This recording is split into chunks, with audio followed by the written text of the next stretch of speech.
ஸல்லல்லாஹு அலைஹி வஸல்லம் சொன்னாங்க, ஒரு மனிதன் திருடக்கூடிய திருட்டில் மோசமான திருட்டு தொழுகையில் திருடுதல். எப்படி? சுஜூதை முழுமையாக செய்ய மாட்டான், ருக்குஐ முழுமையாக செய்ய மாட்டான், அவனுடைய முதுகுத்தண்டு நேராக மாறாது, நேராக குனியாது சுஜூதில்.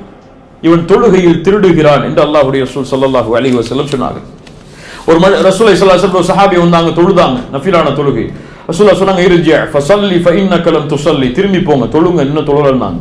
இரண்டாவது முறை வந்தாரு, ரசூலுல்லாஹ் தொழுதுட்டார், இர்ஜி ஃபஸல்லி ஃபஇன்னக லம் துஸல்லி, தொழல, மீண்டும் தொழுங்கன்னாங்க. மூணாவது முறை, யா ரசூலுல்லாஹ் எனக்கு தொழ தெரியாது, தொழுகை கற்றுக் கொடுங்கன்னாங்க. ரசூலுல்லாஹ் சொன்னாங்க, சுஜூத் செய்யுங்க, நிதானமா சுஜூத் செய்யுங்கன்னாங்க. ருக்கு செய்யுங்க, நிதானமா ருக்கு செய்யுங்கன்னாங்க. அந்த நிதானம் கவனத்தை ஏற்படுத்தும். நான்காவது, தொழுகையில எங்க பார்க்கிறோம்னு முதல்ல பார்க்கணும். கியாமல நின்ன உடனே முதுக நேராக்கி பார்வை எதை நோக்கி வரணும்? சுஜூதுடைய இடங்கள்ல. சுஜூதுடைய இடங்கள்ல விழும் பொழுது கவனத்தை நீக்கக்கூடிய உருவப்படங்களோ அல்லது விஷயங்களோ இருந்தா அதை நீக்கிறணும்.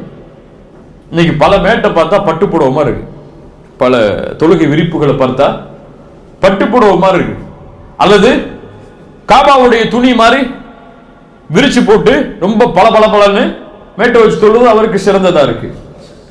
ஆனா இதுவெல்லாம் கவனத்தை திருப்பி விடும். சுஜூத் செய்யக்கூடிய இடம் கொஞ்சம் பிளேனா இருந்தா கவனம் அந்த பார்வையை நோக்கி செல்லும். இல்ல அங்க போய் ஷைத்தான் அங்கிருந்து வேற பக்கம் திருப்பிடுவார்.